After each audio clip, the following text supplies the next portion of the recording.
My name's Aaron. I'm 28 years old, and I've always been the type to trust my instincts. So, when I felt that sudden dizziness take over, I tried to shake it off. But it didn't go away. It didn't even fade. The next thing I knew, I was slumped against the back seat of my Uber, struggling to keep my eyes open. I don't remember the last thing I said to the driver before everything went black, but I do remember feeling terrified.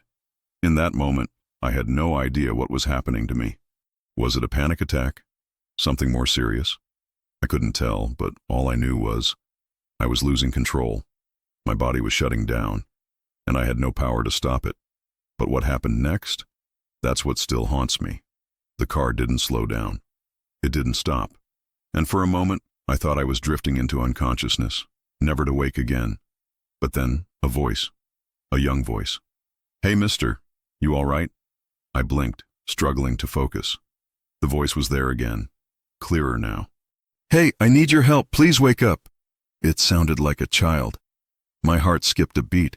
My mind raced. Why was a kid in the back of an Uber? But it wasn't the time to question it. The voice was panicking, and I could barely stay conscious to reassure him. As I turned my head to see who was speaking, my mind couldn't process what I saw. A 12-year-old boy was sitting in the front seat, gripping the steering wheel like his life depended on it. I thought I was hallucinating. What's going on?" I barely managed to whisper. "Don't worry, mister," he said, his voice surprisingly calm. "I'm driving you to the hospital. Just hang in there." Driving to the hospital? A kid? I couldn't make sense of it. Was I dreaming? It didn't matter. I knew I needed help. The boy, his name I would later learn was Eli, had somehow managed to take control of the car after I passed out. I couldn't understand how it was even possible, but the question lingered in my foggy mind. Who was this kid? How was he driving me to the hospital? And why did he seem so focused, so sure of himself? It felt like I was being dragged into a strange and surreal world. But the more I thought about it, the clearer it became that this was no coincidence. This was happening for a reason. I wasn't sure if I was going to make it, but Eli wasn't about to let me give up. Before I let myself fall unconscious again, I knew I had to do one thing: share this crazy ride. If you're watching this, don't forget to like, subscribe, and comment below. Let me know what you think. Has something like this ever happened to you? And now, let me tell you a little about my life, about how I got to this point. I wasn't always like this, confused, lost, or vulnerable. In fact, I used to be someone who believed he had everything under control. But that belief, well, that was about to change. I had never felt so powerless in my life. The sensation of my body betraying me, the dizziness that pulled me under, and now, a 12-year-old boy behind the wheel of a car, speeding down the road, heading to a hospital that felt miles away. I could barely keep my eyes open, but I knew this was serious. I needed to stay conscious, if only to understand how in the world this was happening. But as I leaned back, I couldn't help but think about how I'd gotten to this point. My life had always been about control. Control over my career, my finances, my health. It wasn't that I was a perfectionist, but I had a system. I made sure everything ran smoothly, and in my mind, there was nothing I couldn't handle. That morning was no different. I'd been working on a project deadline, trying to wrap up some last-minute details before a big pitch. My nerves were on edge, but that was normal, right? The pressure, the long hours, the stress, it all felt manageable. I was used to it. What I wasn't used to, though, was the feeling of my heart racing for no reason, my palms getting clammy, and my breath hitching as if something was wrong, but I couldn't pinpoint it. I brushed it off. Just tired, I thought. Maybe too much caffeine. But the moment I stepped into that Uber, I should have known something wasn't right. I remember the driver, an older guy who seemed friendly enough, but I barely registered his name. I had sat in the back, scrolling through my phone, trying to distract myself from the discomfort building in my chest. I thought about calling my mom, asking her if she knew what to do about this strange feeling, but I didn't want to worry her, not over something that felt like nothing. It wasn't until I felt my vision blur that I realized I was in trouble. I don't remember exactly when I passed out, but I do remember hearing Eli's voice again. "We're almost there. Stay with me, mister. You're gonna make it." I blinked. There he was again, This kid with a sense of urgency in his voice that made me feel like he had been doing this his whole life. But how? How did a 12-year-old even know how to drive, let alone navigate through the busy city streets? Eli. How? My voice was barely a rasp. Long story, he said, his eyes never leaving the road. But you're gonna be fine. We're almost there. I could feel the tightness in my chest, the pressure building in my lungs. I had to breathe. I had to stay awake. But the pull of unconsciousness was like a weight on my eyelids. Hang in there, mister, Eli added, his voice breaking through the fog of my mind. Just a little longer. I tried to focus on him, to hold on to whatever I could, but everything was slipping. In my half-conscious state, I couldn't help but wonder about the boy's story. Who was he really? How was he able to pull this off? And then it hit me. What if he wasn't just any kid? My mind tried to make sense of it all, but the darkness was closing in. I knew I had to stay awake, but my body wasn't cooperating. Everything around me felt like it was moving in slow motion, like the world was spinning, but I was stuck in place. But Eli wasn't stopping. His hands gripped the wheel, his focus unwavering. I realized something. This kid, he was in control, not me.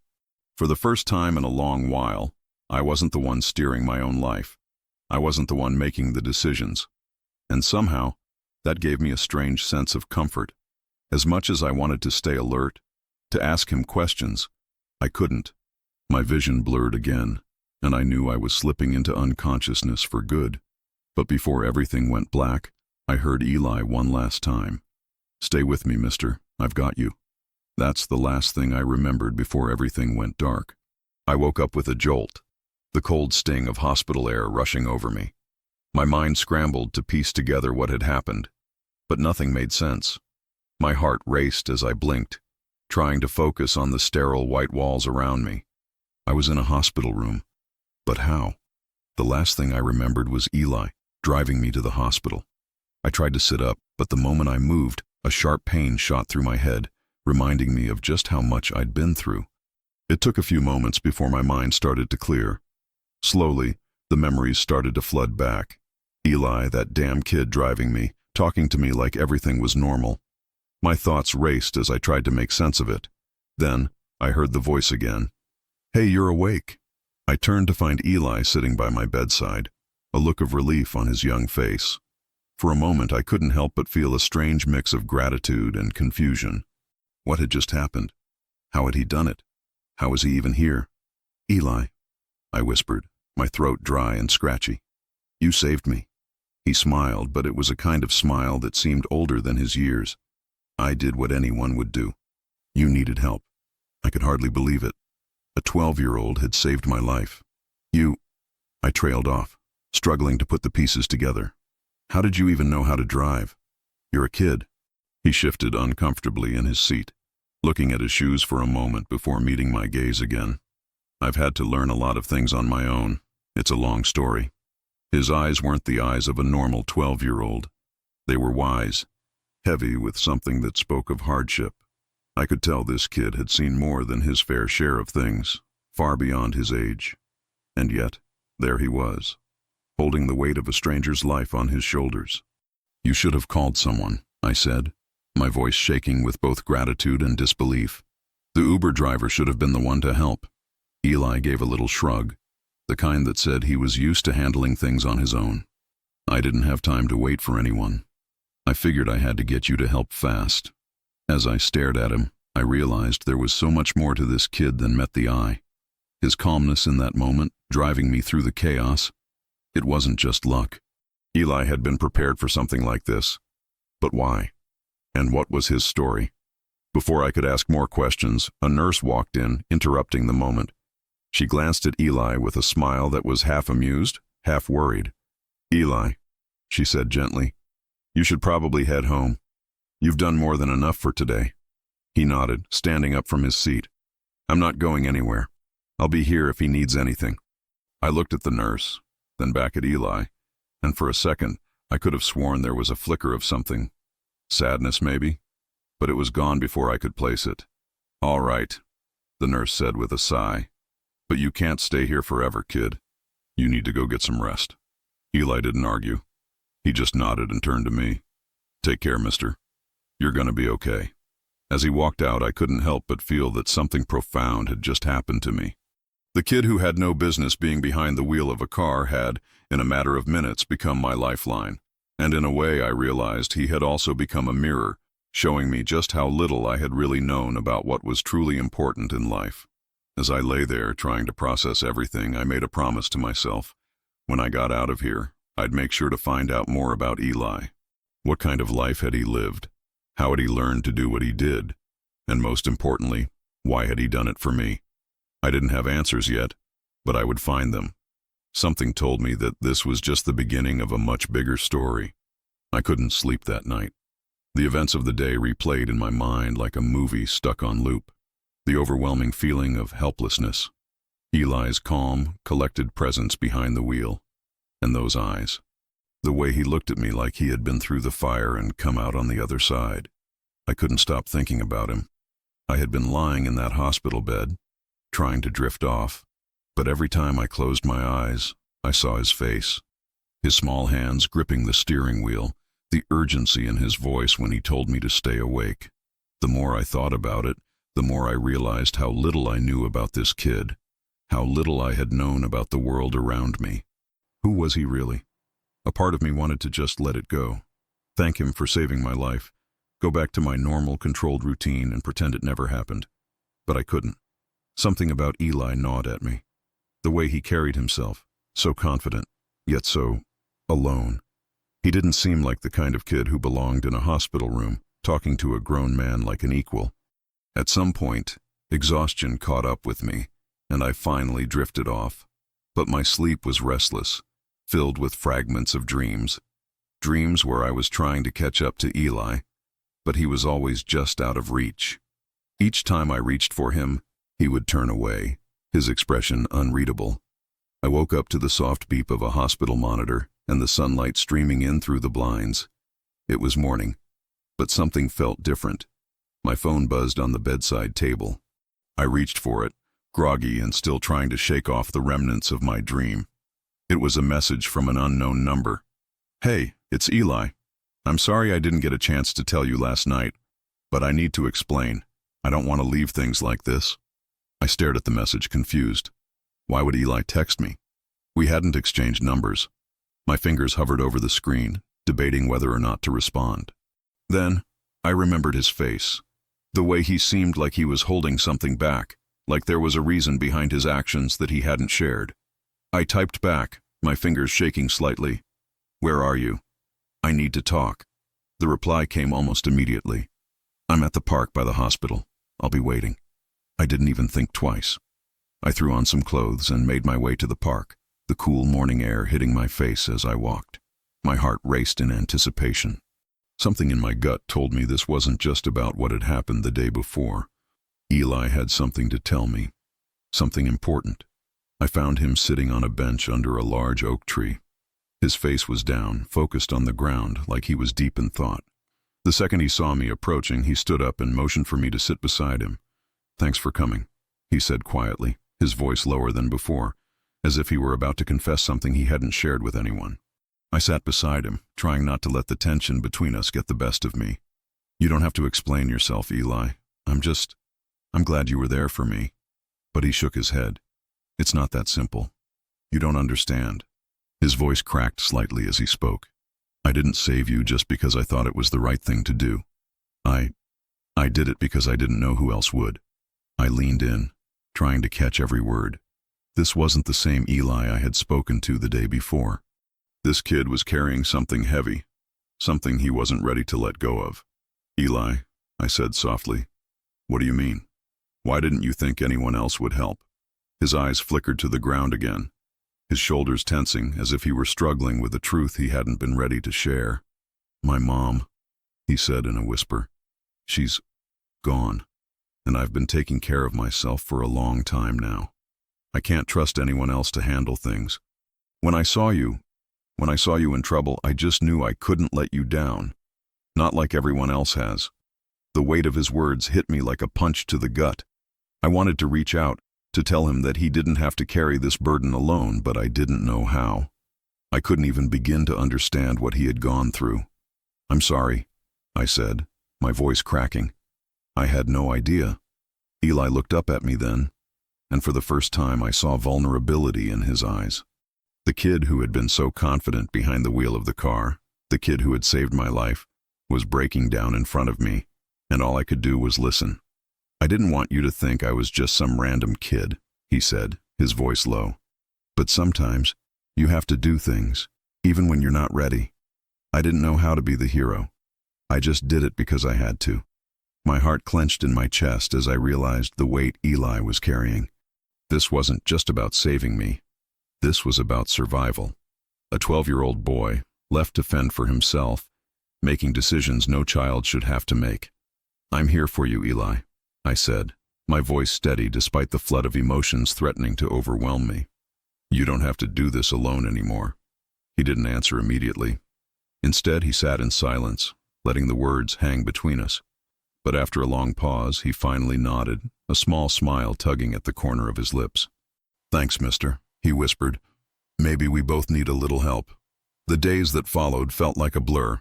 I spent most of my time at the hospital, recovering from whatever had caused me to pass out that day. The doctors weren't able to pinpoint a specific cause. They ran tests, but everything came back normal. It was like my body just decided to take a break on its own. But I wasn't focused on my own recovery anymore. I couldn't stop thinking about Eli. After our conversation in the park, something shifted in the air between us. It wasn't just gratitude. It was understanding. For the first time in my life, I felt connected to someone in a way I hadn't anticipated. Eli wasn't just the kid who saved me. He was a reflection of something bigger, something that had been missing in my life. The realization weighed heavy on me, and it stuck with me as I recovered in that sterile hospital room. I hadn't told anyone about Eli. How could I? He was just a kid. He was supposed to be the one receiving help, not the one saving others. I was sure no one would believe me. But there was something inside me that knew Eli's story needed to be heard. I decided that once I got out of the hospital, I would track him down again.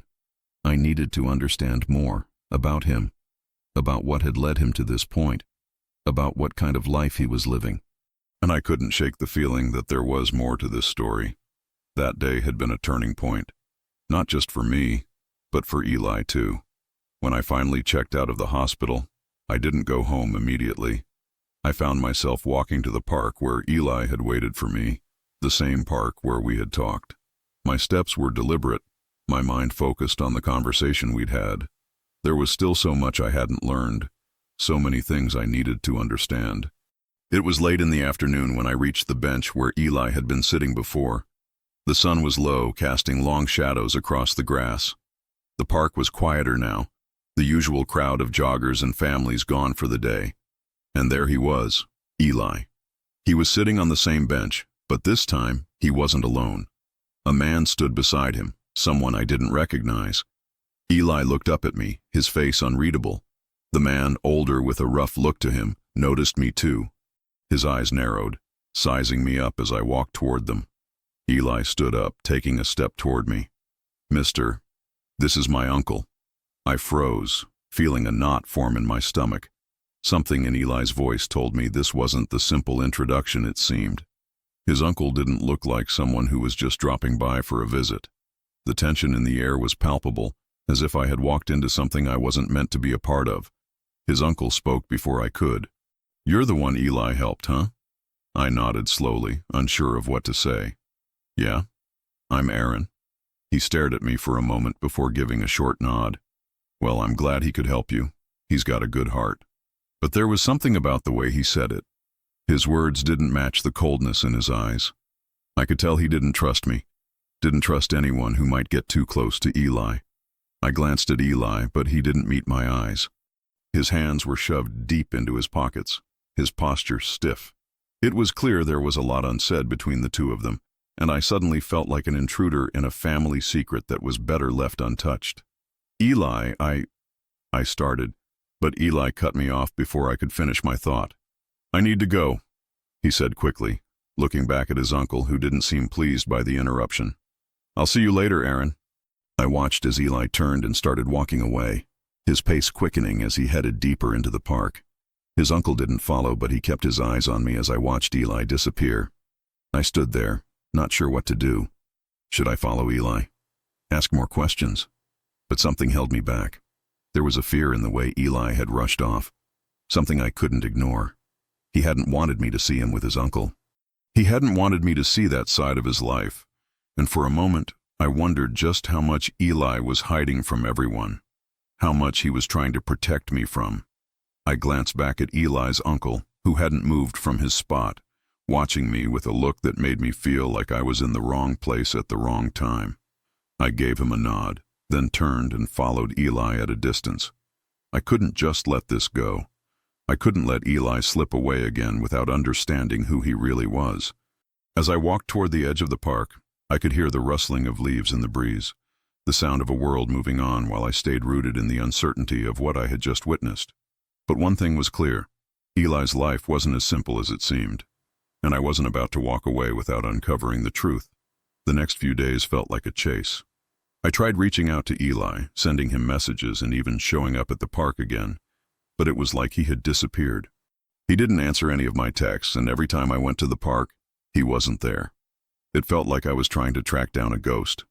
I couldn't shake the feeling that I had somehow crossed a line, that something had shifted between us after meeting his uncle.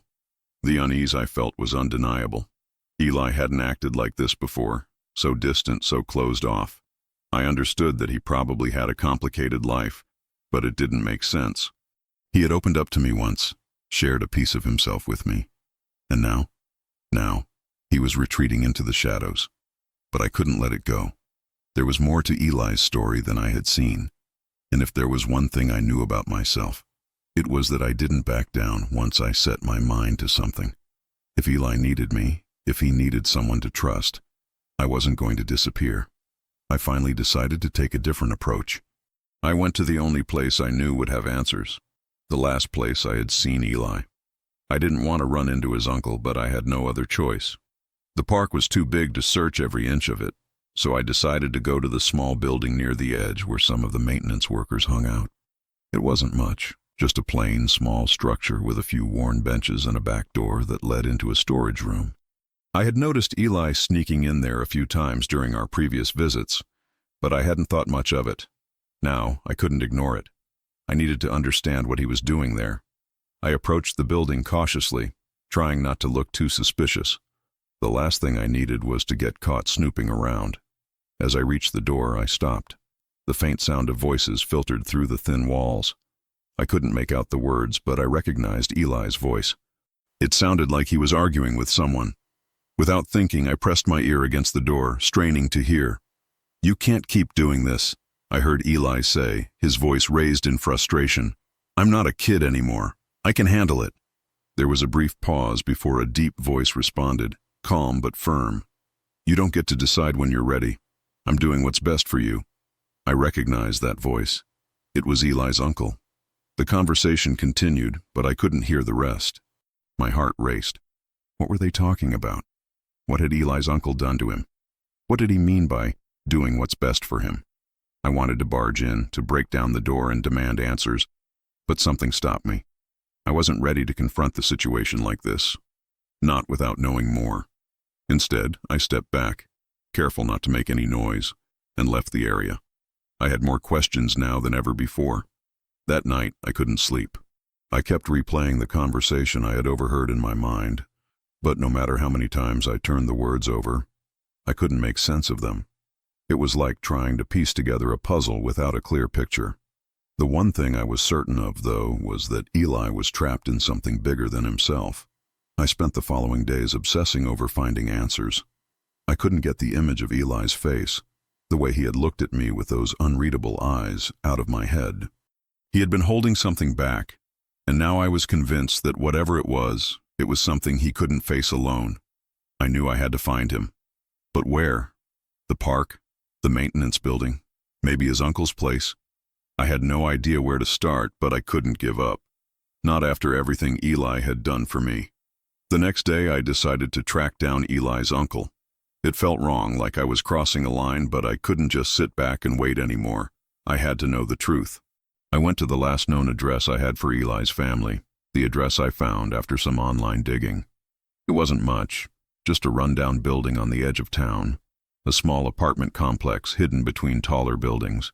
It was the kind of place where people disappeared into the shadows. I knocked on the door, my heart pounding in my chest. After a moment, the door opened, revealing the man I had been dreading to see. Eli's uncle. His eyes narrowed as he took me in, his expression unreadable. "What do you want?" he asked, his voice rough. "I need to talk to Eli," I said, my voice steady despite the adrenaline coursing through me. "Eli's not here," he replied curtly, trying to shut the door, but I quickly stopped it with my hand. "I'm not leaving until you tell me what's really going on with him. I know something's wrong. He's been through something, and I'm the one who's going to help him." For a long moment, Eli's uncle didn't say anything. I could see the conflict in his eyes, whether to push me away or let me in.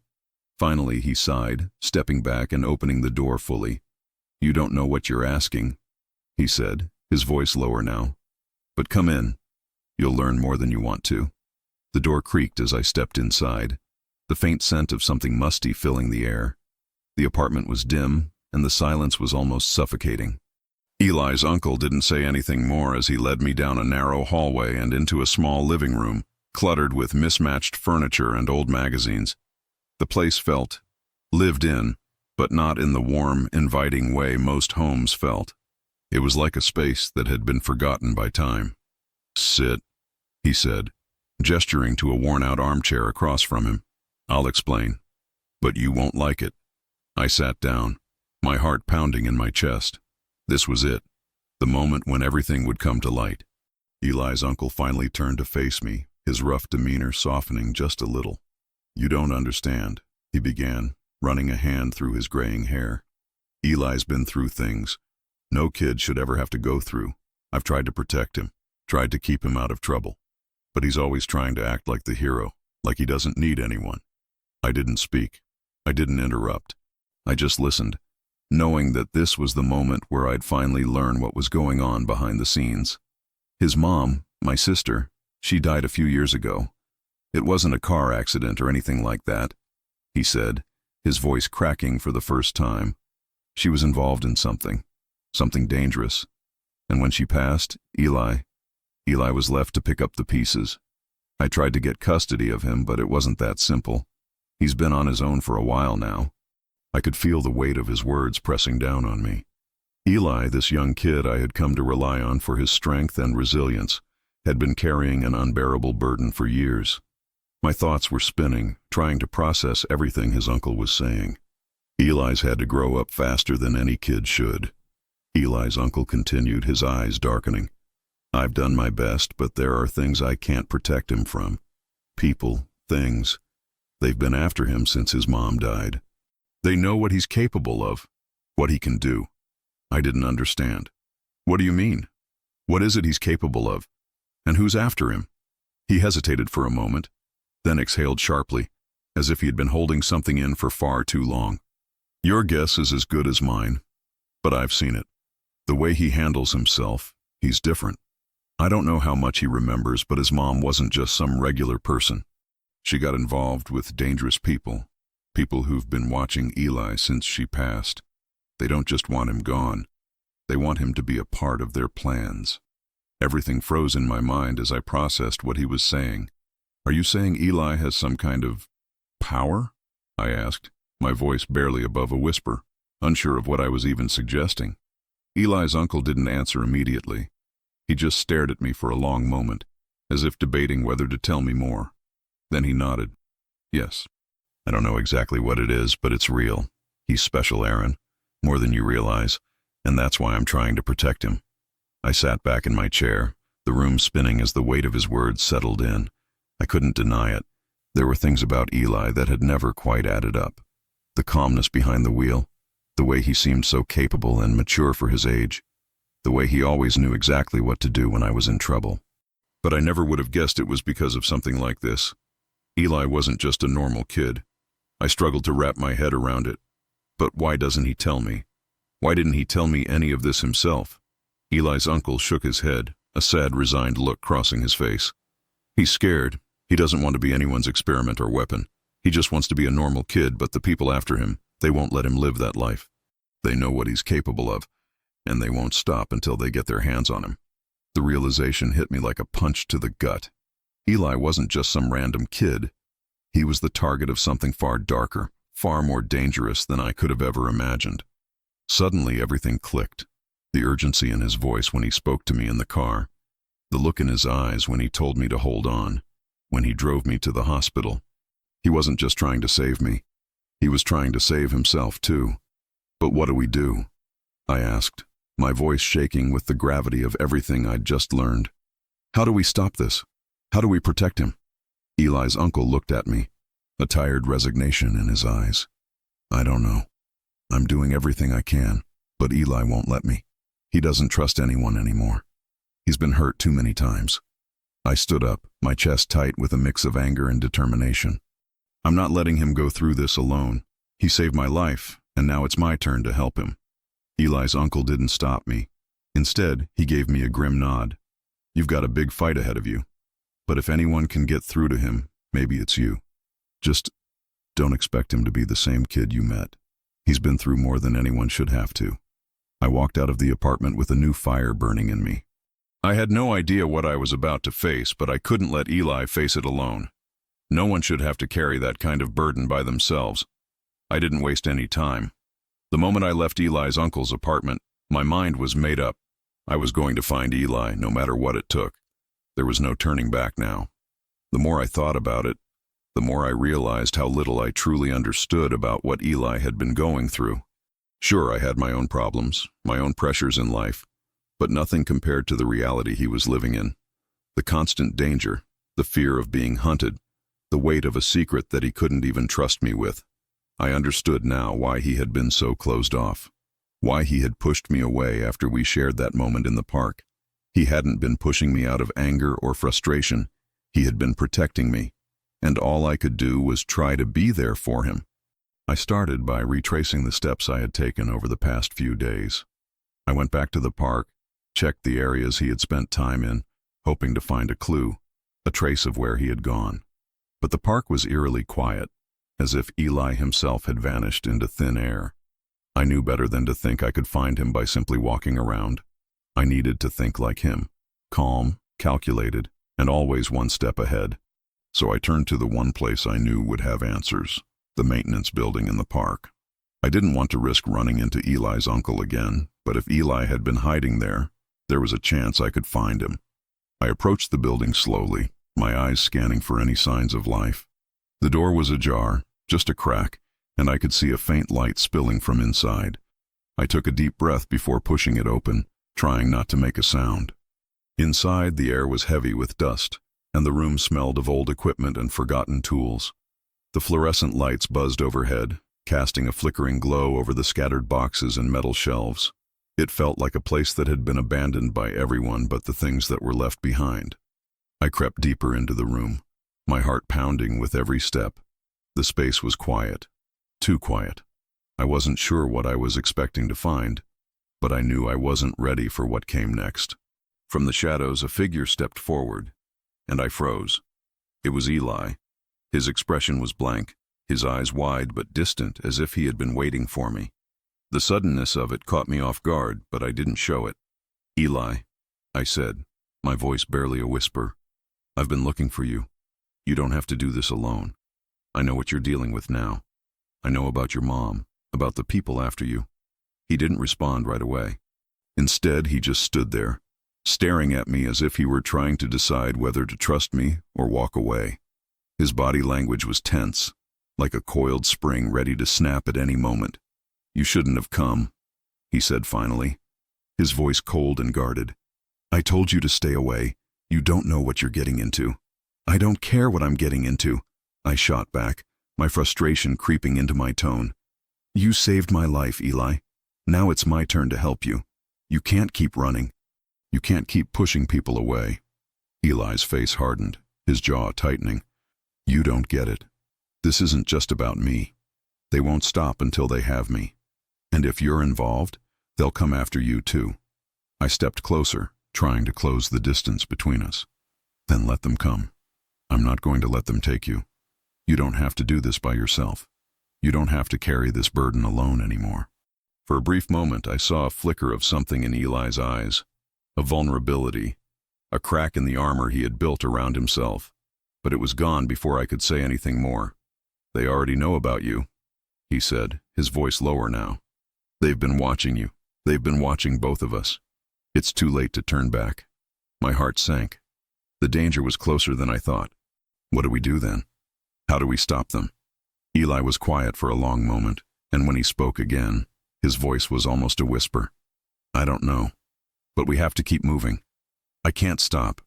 I won't let them get me, and I won't let them hurt you." I could see the fear in his eyes, the fear that he wouldn't be able to protect everyone he cared about. It wasn't the fear of being caught. It was the fear of what would happen if he didn't keep running, if he didn't keep hiding. I had to make a choice then. I couldn't let him push me away again, and I couldn't let him face whatever was coming alone. "I'm with you," I said firmly. "Wherever you go, whatever you do, I'm not leaving your side." Eli stared at me for a long time, the silence between us heavy with uncertainty. But then, just as I thought he might push me away again, he nodded. "All right," he said, his voice barely audible. "But you need to understand, once we do this, there's no going back." I didn't hesitate. "I don't care." And just like that, everything changed. We weren't just two people trying to survive anymore. We were partners, whether we liked it or not. As we made our way out of the maintenance building, I felt a chill settle over me. The danger wasn't just looming anymore. It was here. But no matter what happened, I knew one thing for sure. I was going to stand by Eli, no matter the cost. The air felt different that night, heavier, charged with something I couldn't quite explain. As Eli and I walked away from the maintenance building, I couldn't shake the feeling that we were being watched. It wasn't paranoia. It was a certainty. They were close. The sound of footsteps echoed in the distance, faint but distinct. I didn't look back, but I could feel the weight of Eli's presence beside me, his every movement calculated, cautious. The tension in the air was palpable, like we were both holding our breath, waiting for the inevitable confrontation. "We can't stay out here too long," Eli said, his voice low and urgent. "They're tracking us. They know we're together now." I glanced at him, seeing the determination in his eyes. It wasn't the same Eli I had met that day, the kid who saved my life. This was someone else. Someone hardened by too many years of running, of hiding, of surviving. And I was right there beside him, whether I was ready or not. "How do you know they're tracking us?" I asked, my voice barely a whisper.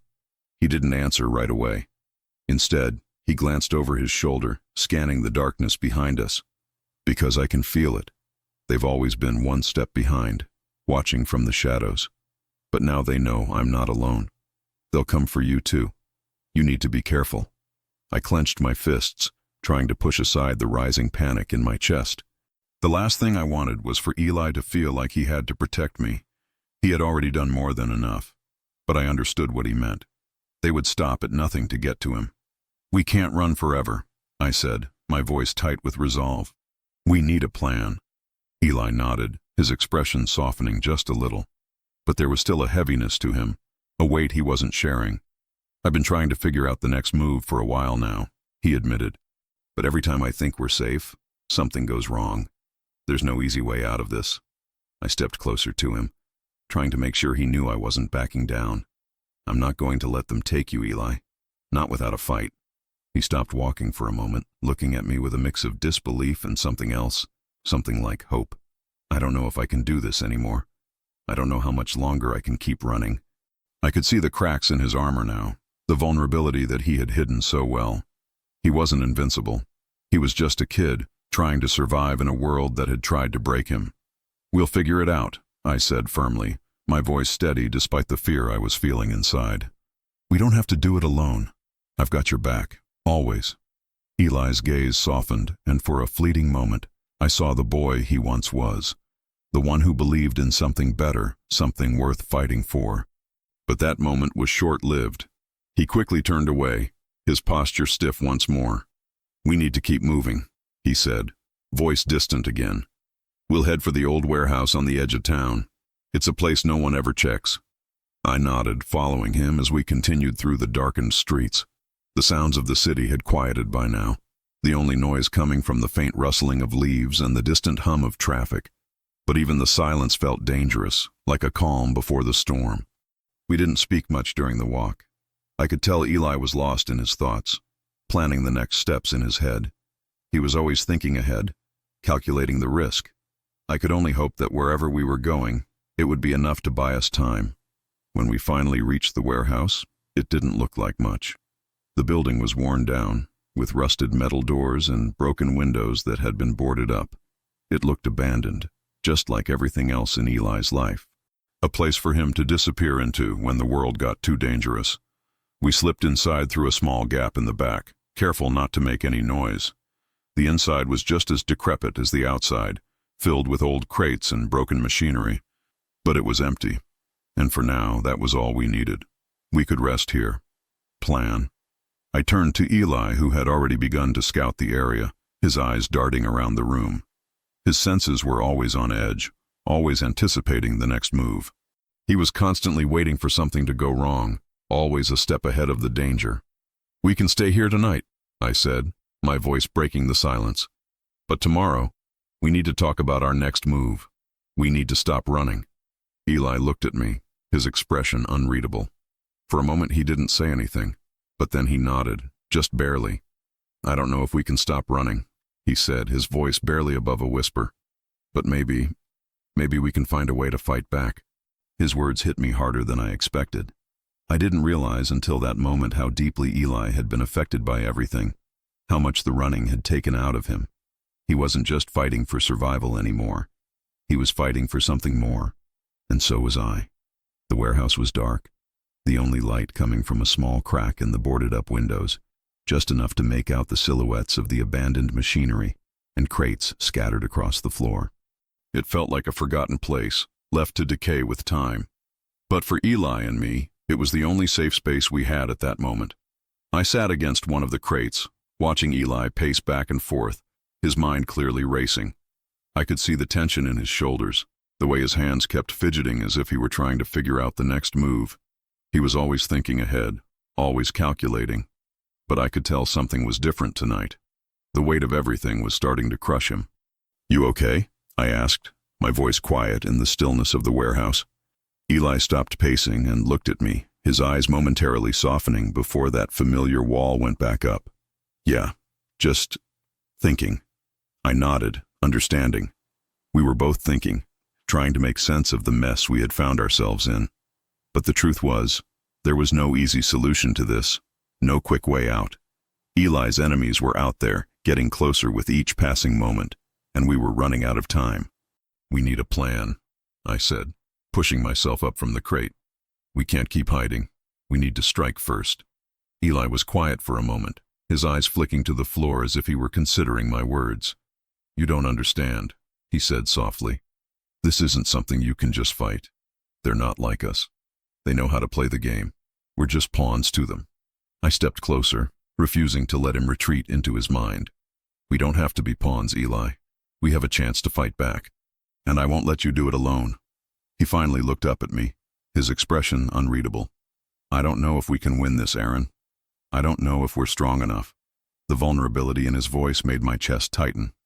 Eli had always been the one with the answers, the one who knew what to do when things went wrong. But now he was lost, just like me. "We can't wait any longer," I said, my voice firm. "We've been running for too long. It's time to take the fight to them." Eli didn't respond right away. He just stood there, his eyes locked on mine, as if he were weighing my words.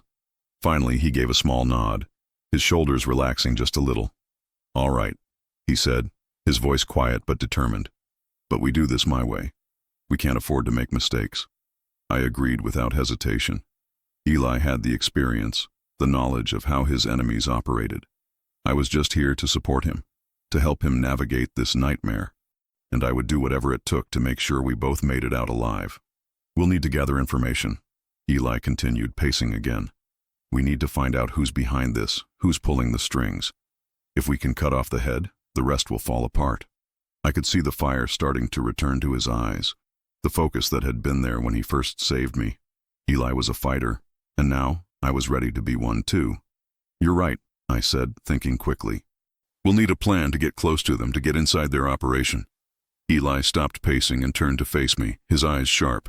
I've got a contact, someone who might be able to help, but it's risky. Risky is the only way forward now, I said. We don't have a choice. Eli seemed to consider that for a moment, then nodded. All right, I'll reach out to them. But you need to stay low. If they think you're involved, they'll target you too. I looked at him, my resolve hardening. I'm already involved, Eli. There's no turning back. For the first time in days, Eli gave me a real smile, a small one, but it was enough to let me know that he wasn't completely alone in this anymore. All right, let's get to work. The next few hours were a blur of movement. Eli sent a message to his contact, someone he trusted but hadn't spoken to in a long time. As we waited for a response, I couldn't help but think about the gravity of what we were about to do. This wasn't just some quick escape. This was a full-on battle, one that neither of us could predict, and yet in that moment, I couldn't imagine walking away. I kept telling myself that we were doing the right thing, that by standing together, we had a chance. But deep down, I knew the road ahead wouldn't be easy. There were no guarantees in this fight. Eli eventually got a reply, a single message that was short but clear. I'll meet you tomorrow. Midnight, Warehouse 7. That was all we needed to hear. We had our next step, and now, the only thing left to do was prepare for the storm that was coming. The night stretched on, filled with a quiet tension that weighed heavily between us. The warehouse was as empty as it had been hours ago, but it no longer felt like a safe haven.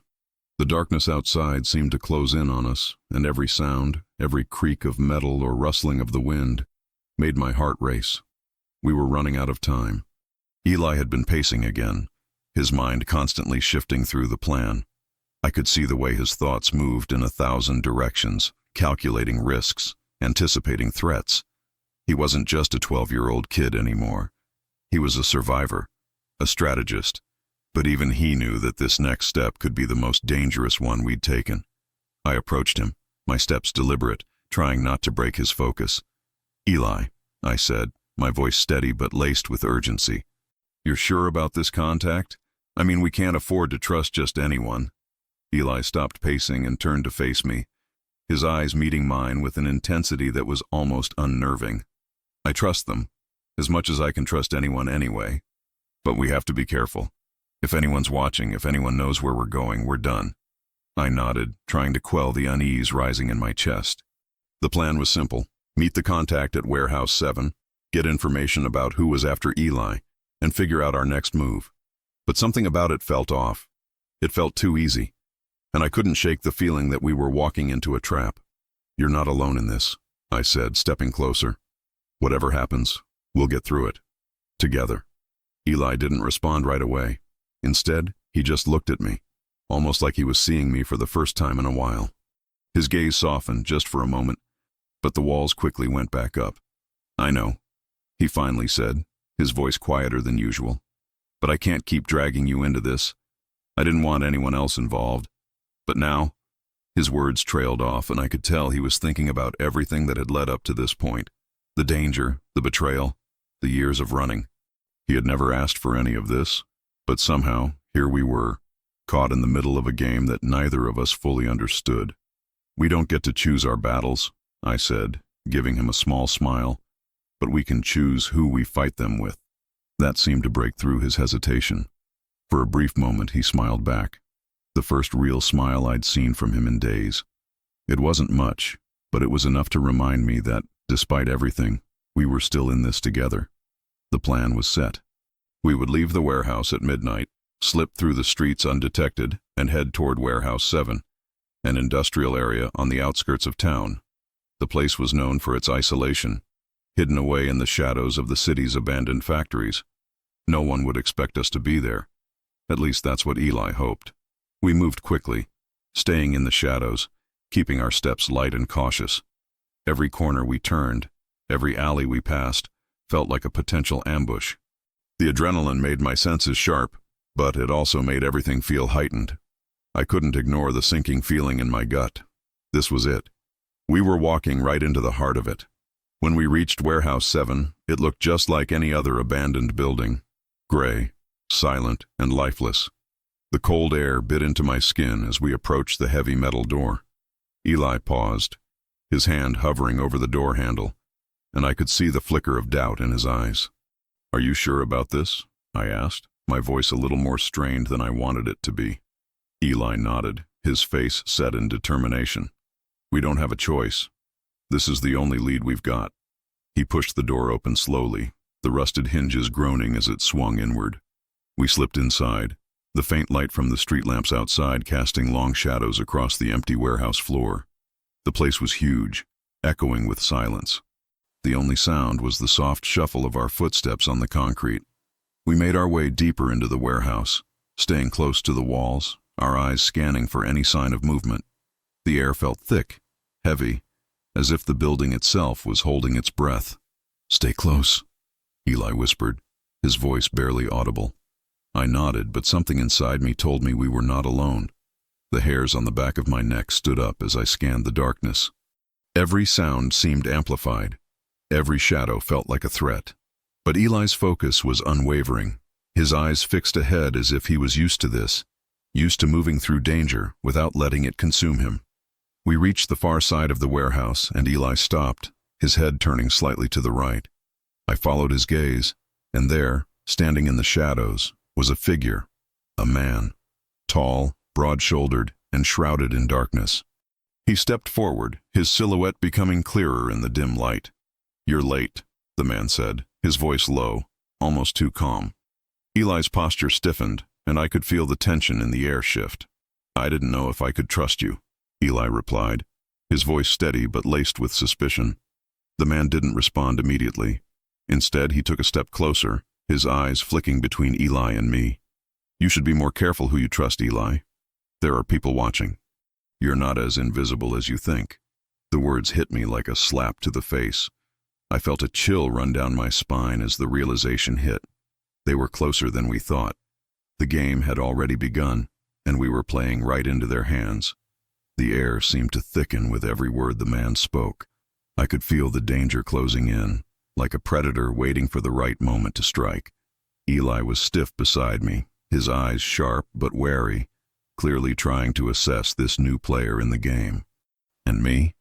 I was just trying to keep up, trying to make sense of the mess we'd gotten ourselves into. The man stepped forward, his eyes flicking over to me once more, sizing me up. "So this is the friend," he said, his tone a mix of amusement and something colder, more calculating. I didn't think Eli would let someone else in. Interesting. Eli didn't flinch, his gaze unwavering. "What do you want?" he asked, his voice tight with a controlled anger I knew all too well. Eli was used to this, used to dealing with people who had their own agendas, their own games to play. But this man, this was different. I could see it in Eli's face. The man smiled, but it wasn't a warm smile. It was cold, predatory. "I want to make a deal.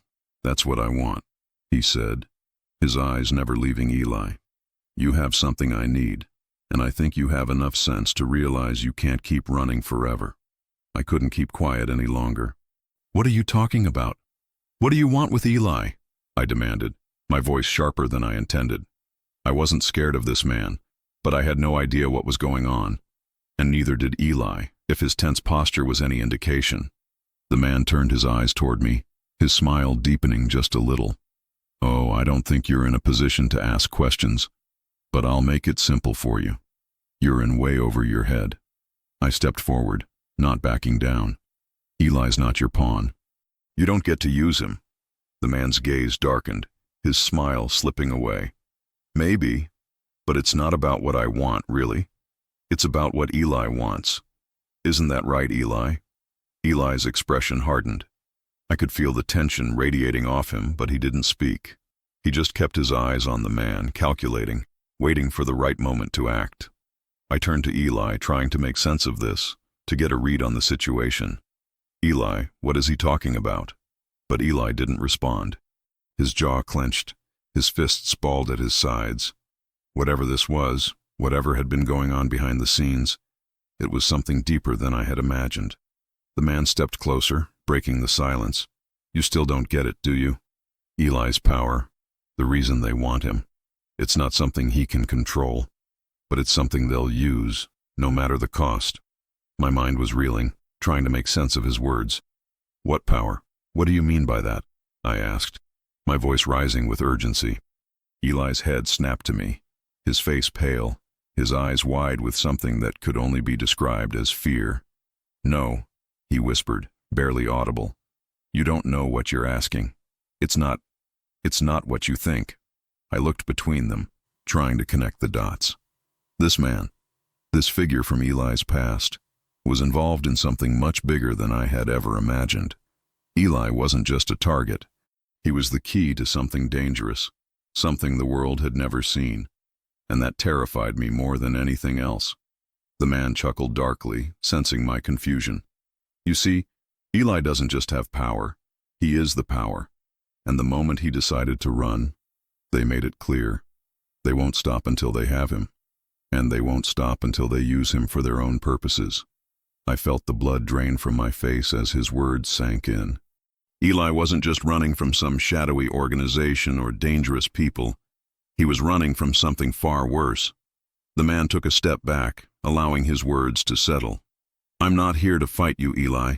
I'm here to offer you a choice. You can keep running, keep hiding, but eventually they'll find you, and when they do, it'll be too late. Or you can come with me, join forces, take control of your fate. Eli's hands tightened into fists at his sides. I'm not working for you. I'm not working for anyone. The man shrugged as if he'd expected that answer. I figured you'd say that. But here's the thing, Eli. You can't do this alone. And if you keep resisting, if you keep fighting them, they'll come for you anyway. But if you're smart, if you're ready to take what's yours, you'll realize I'm your only option. I could see the internal struggle on Eli's face. He was torn, caught between the fight he'd been running from and the reality of what this man was offering. I could see it in his eyes. He wanted to trust this man. He wanted to believe that he had a way out of this madness. But he couldn't. Not yet. We're not going anywhere with you, I said, my voice firm, trying to pull Eli back from the edge of making a deal he would regret. The man's eyes flicked to me, his expression darkening. You're making a mistake, but I'll give you some time. Think it over. Because when they come, and they will come, you'll wish you'd taken my offer. With that, he turned and disappeared into the shadows of the warehouse, leaving us standing there in silence, the weight of his words hanging between us like a threat we couldn't ignore. I turned to Eli, who still looked shaken, his face pale with the weight of what had just been said. Eli, what the hell just happened? What did he mean? What is it you're hiding? But Eli didn't answer. He just stood there, his eyes clouded with doubt and fear, and I knew then that whatever we were facing, whatever was coming, we weren't ready. Not yet. But we didn't have a choice anymore. The storm was already here. The warehouse was silent again, the echo of the man's footsteps fading into the dark corners of the building. The words he had left hanging in the air had only grown heavier in my mind. Eli's power, the thing he couldn't control, the thing that made him both a target and a weapon. That was what this had all been about. All this time I'd been thinking we were fighting to stay alive, to outrun danger. But now I understood. Eli wasn't just surviving, he was the prize. I could see it in Eli's face. The weight of the decision he was being forced to make, the fear in his eyes that he was about to lose everything. His life, his freedom, even the people he cared about, me included. I reached for him, my hand hovering just for a second before I touched his shoulder gently. He flinched at the contact, but he didn't pull away. For a moment neither of us said anything.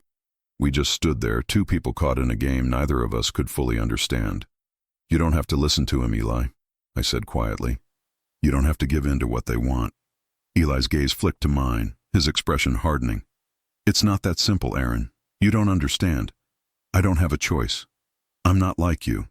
I can't just run from this forever. They'll keep coming. I can feel them. And no matter what I do, I'll never be free of it. I can't keep dragging people into my mess.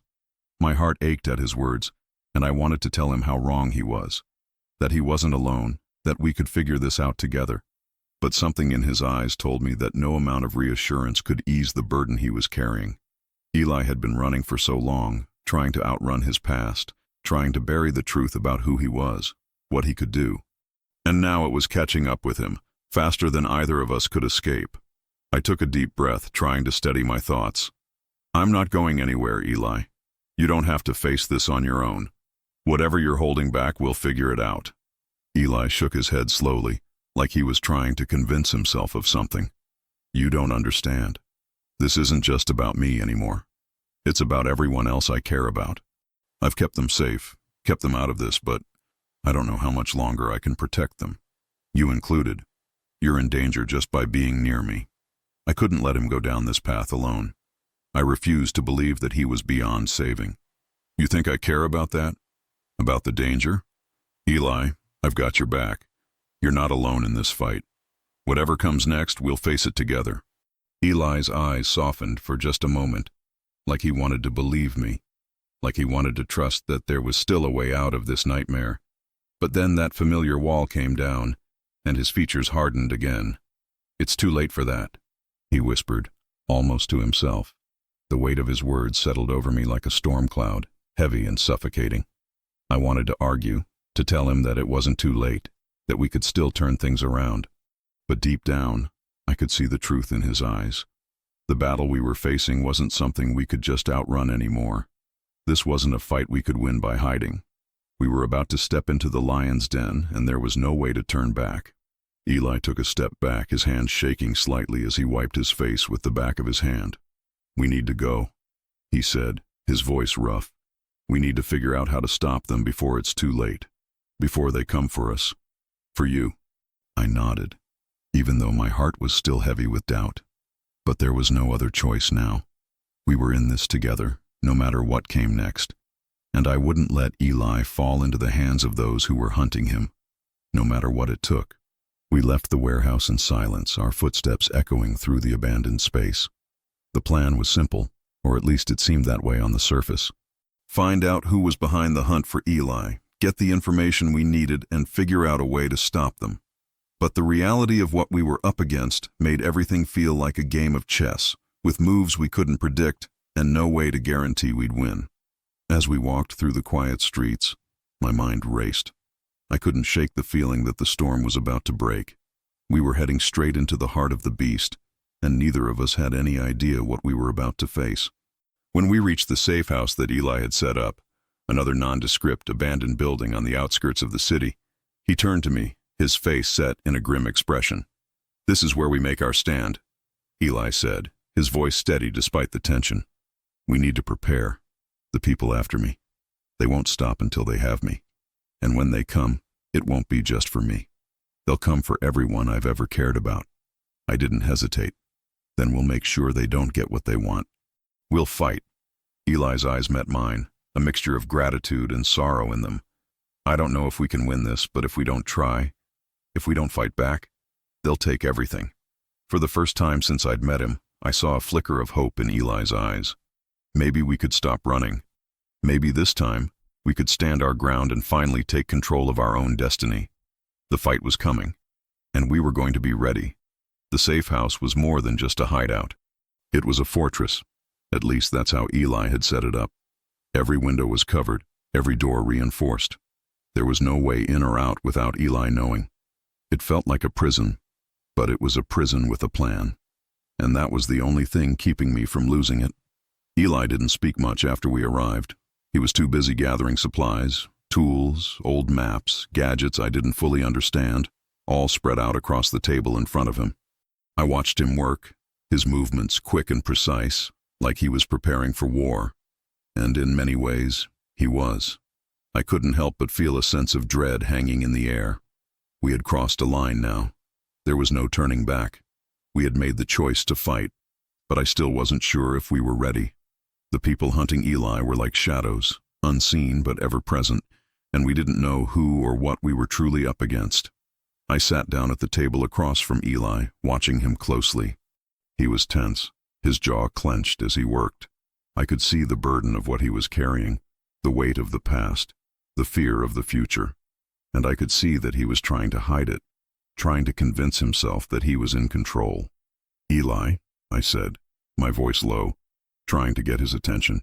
You don't have to do this alone. He didn't look up at first, but after a beat, He paused. His eyes met mine, and for a moment, I saw the boy he used to be, the one who believed there was still something worth fighting for. "I'm not alone," he said quietly. "Not anymore." It wasn't much, but it was enough. For the first time, I saw a flicker of hope in his eyes. He wasn't as lost as he had been when I first met him. There was still fight in him, and that was what mattered. We had each other now, and we were going to make sure that whatever came next, we weren't backing down. The next few hours were spent preparing. Eli went over the plan over and over again, making sure every detail was accounted for. The man who had met us at Warehouse 7 had left us with a single choice: either join him or fight, and Eli had made his decision. We were going to fight, but Eli's face was still tense, his thoughts clearly elsewhere. I could tell he was holding something back. He was keeping things from me, things he didn't want to say, but there was no time for secrets now. Whatever this power was that Eli had, we needed to understand it. We needed to know how to use it, how to survive this. I waited for the right moment, then spoke again, my voice more direct this time. "What did he mean when he said you were the power? You keep talking about running from them, but why are they after you? What is it you're hiding?" Eli didn't answer immediately. He stared at the map in front of him, his fingers tracing the lines of the city, mapping out their possible moves. But I could see him struggling, the weight of his thoughts pulling at him. Finally, after what felt like an eternity, he looked up, his eyes locking with mine. "You really want to know?" I nodded, not hesitating. "I need to know, Eli. This isn't just about surviving anymore. It's about fighting back. And if we're going to make it, you need to trust me." Eli took a deep breath, his fingers tapping the table nervously. "I don't control it. It's not something I can just turn on and off. It's something that's always been inside me. My mom, she was a part of something, a project. I don't know everything about it, but I know they were using her, testing her. And when she died, they turned their attention to me." His words hit me like a punch. I could see the pain in his eyes as he spoke, the regret, the fear of what had been done to him. "They didn't just want her," he continued, his voice quieter now. "They wanted me. I don't know how it works, but when they started chasing me, when they started hunting me, I knew it wasn't just about getting rid of me. It was about controlling whatever I am." I leaned forward, my heart pounding in my chest. "But what are you, Eli? What's inside you? What's the power?" Eli paused, looking at me like he was trying to find the right words. Finally, he spoke again, the truth coming out in fragments, the weight of it pressing on both of us. "I don't know exactly what it is, but I can feel it. It's like I can control things, not just people but the world around me. I can move things, change them, control energy, and they want that. They want me to be a weapon. They think I can help them control the world." His words sent a chill down my spine. Eli wasn't just running from dangerous people. He was running from the kind of power that could change the world, and not in a good way. "You've been hiding this your whole life?" I asked, my voice barely above a whisper. "This is why you've been running? Because they want to use you?" Eli nodded slowly. "I didn't ask for this. I didn't choose it, but it's part of me now, and it's the only thing that's going to keep me alive."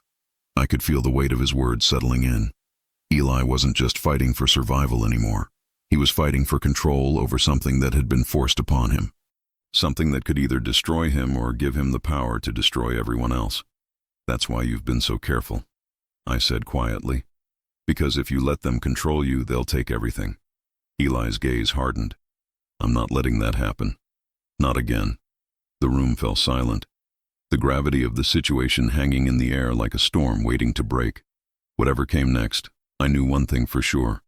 We weren't just fighting for survival anymore. We were fighting for control, for Eli's future, and for the fate of everyone who would get caught in the crossfire. And no matter what, I wasn't going to let him do it alone. The hours blurred together as we prepared for the inevitable. Eli and I were standing at the crossroads of our fate. Everything had led us here, to this moment. The night felt colder now, the weight of the choices we had made heavy in the air. Eli's plan was simple, but it was also dangerous. We would infiltrate their base, find the people behind the operation, and take back control. We weren't just running anymore. We were stepping into the lion's den, ready to confront the monsters that had been hunting Eli since the day his mother died. We moved quietly through the streets, the city now a maze of shadows. The streets were quieter than usual, almost as if the world was holding its breath, waiting for something to happen. And then there was us, two people fighting against forces they didn't fully understand, but determined to put an end to it. When we reached the compound, I could feel the tension in the air. This place was fortified, locked down tight. But we had Eli's knowledge, and we had each other. That had to be enough. Eli stood at the entrance, his eyes scanning the perimeter. We go in, we make it fast, and we get out. No mistakes. You ready? I nodded, even though the weight of what we were doing pressed down on me like a vice. We were walking straight into the heart of their operation. This was where they'd been pulling the strings, controlling everything, trying to manipulate Eli's power. But not anymore. This was our fight now. We slipped inside, moving like ghosts, unnoticed. Every step felt like a countdown, the seconds ticking by with the knowledge that we couldn't afford to be caught. We reached the central room of the compound, and there they were, the people who had been hunting Eli. They stood in the shadows, watching us approach. The leader stepped forward, his face hidden by a mask. "I knew you'd come," he said, his voice calm, almost bored. "You never could stay hidden for long." Eli's fists clenched, his body tensing as if he were ready to unleash everything he had. "I'm not running anymore," he said, his voice cold. "I'm taking back control." The leader's eyes flicked between us, sizing us up. "You still don't understand, do you? You're just a weapon, a tool for something bigger, and now we'll use you to do exactly what we need." I stepped forward, placing myself between Eli and the leader. "Not today," I said, my voice steady. "We're done running and we're done being pawns." The leader chuckled darkly, his eyes narrowing. "You think you can stop this? You think you have any control over what happens next? This is bigger than you, bigger than him." Eli's eyes burned with anger, and I could see the struggle in his expression. But then, something shifted. Something in him clicked. His power. It was right there, just below the surface. And this time, he wasn't going to hold back. The air around us crackled with energy as Eli reached out, his hands glowing with a force I couldn't even begin to comprehend. He wasn't just reacting anymore. He was taking control. With a sudden movement, he thrust his hands forward, sending a shock wave through the room. The force of it knocked the leader and his people back, sending them sprawling across the floor. I watched in awe as Eli's power surged, uncontrolled, raw, but powerful. "This is my fight," Eli said through gritted teeth, his voice shaking with the weight of it all. "I'm not your weapon anymore." The leader tried to get up, but Eli's power held him in place. "You're done," Eli said, his voice steady. "I'm done being controlled. I'm not a tool for your agenda." I moved to Eli's side, watching as the leader struggled, trying to fight back against the power holding him in place. But there was no escape now. Eli had taken control. As the room quieted, the leader's eyes locked onto Eli's. There was a moment of silent understanding between them. And then, the leader finally spoke. "You think you've won? You think this is over?" Eli's gaze was unflinching. "It is over. I'm taking back my life, and I'm making sure no one ever uses me again." The leader said nothing more. He knew the battle was lost. Eli's power wasn't something they could control anymore. It was his, and he was finally in charge of his own fate. The compound collapsed around us in the aftermath, metaphorically and literally. Eli had taken back what was his, and in doing so, he had defeated the ones who had tried to use him as a weapon. We had fought back, and we had won. The dawn broke as we walked out of the compound, the first rays of sunlight creeping over the horizon. For the first time in a long time, Eli wasn't looking over his shoulder, waiting for the next threat to come. He was free, and as we walked side by side, I knew that no matter what came next, we were ready. We had taken control of our own story. We were no longer the ones running. We were the ones standing tall. We had fought for our future, and for the first time, it felt like we could finally breathe.